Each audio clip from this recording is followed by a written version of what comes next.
It's OTA minicamp season, and we're going to look at the Raiders. We're going to watch Geno Smith in a montage put out by the Raiders on their social media account, throwing the ball around. And we got some Brock Bowers action, and it's good to see. But before we dig in, though, you need to click that subscribe button right now. We're going behind the scenes. We're looking at clips at rookie camp, OTAs, minicamp, soon-to-be training camp to see what these players are doing behind the scenes, collecting as many clips as possible and reviewing them. This is important because the beat writers and also the radio stations, some of them are saying crazy stuff. We're seeing that up in Cleveland right now, and you can view what's happening on a small scale of what's going on, so you can make the choices yourself. Click that button. Look at what your players are doing behind the scenes. But this is a montage by the Raiders. They have not released a full set of clips or let the media really idolize them with the camera. But Geno Smith, let's roll. Geno Smith.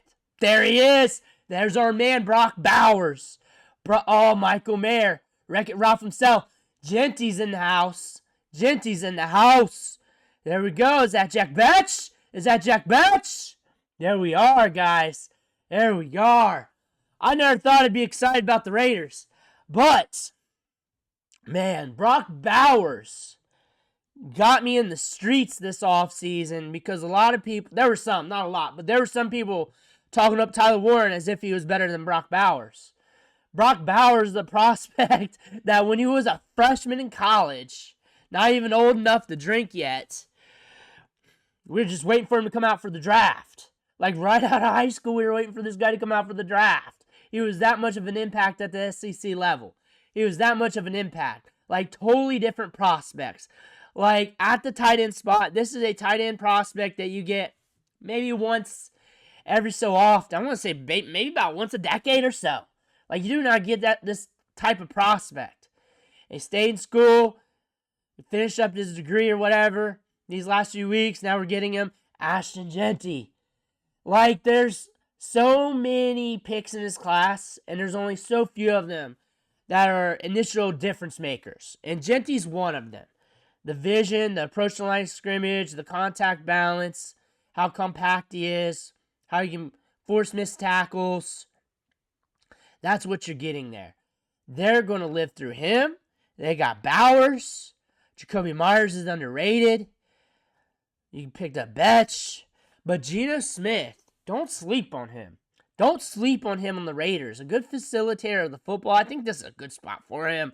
You got Pete Carroll. He's not here to rebuild slowly. He's here to just jumpstart things.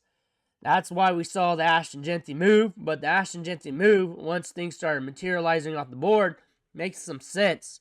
Makes some sense here. You got Geno Smith. Don't sleep on him. Is he Tom Brady? No. Is he Tom Brady? No. But don't sleep on him. He was actually a very good prospect coming out of college. Just a slow start to his career. Had to ramp up. But he's a guy that's been kicking around the league for a long time for a reason. For a reason. He can download systems. He can get it down. Now, I want to talk about Michael Mayer for a brief second. The fact that you got him as like a tight end 2 on your team, that's a luxury that many people understate, that nobody talks about. Nobody talks about. Are you looking at him for fantasy football? No. But the fact that you got him, like you go jumbo sets, and that's not even, you got the other tight end from Carolina. You go jumbo sets and multiple tight ends, like that's a weapon in itself. That's a weapon in itself. And now you added Betch, is a very, very reliable receiving option. You got Jacoby Myers, is underrated. On top of Bowers and Jeanty, this team's got some upside NFL-wise. And you're looking at this division, you got the Broncos, you got the Chiefs, you got some tough defenses. You got to combat that with some weapons. We got that here. You got that here. If you're talking fantasy football for Geno Smith, if you're talking for that perspective, you're looking at a quarterback that's a dart throw if you're going late round quarterback. And you're just picking that and you're streaming if you're going that late anyways. Ashton Jeanty, a top pick. Top pick in all formats. You're looking at Jacoby Myers, a money ball option at wide receiver that he's in like the 50-some range in Dynasty ADP, where you look at the target share, the ADOT and everything else fine bet to make if you're a win-now team. You're looking at Jack Betch, another lottery ticket play in all formats, which is fine. I imagine he's going to get some work in this offense, considering what we saw at the wide receiver spot last year, especially the injuries. Ashton Jeanty is going to be the man. Brock Bowers, the man. That being said, you got some assets here on the Raiders. Raiders fans, what do you think? You excited or not this year? What are you thinking? I'm always excited. I love football. I love camp season. I love watching these guys. I watch in the UDFAs work their way up the depth charts and get cut and steal positions and everything else. I like watching that.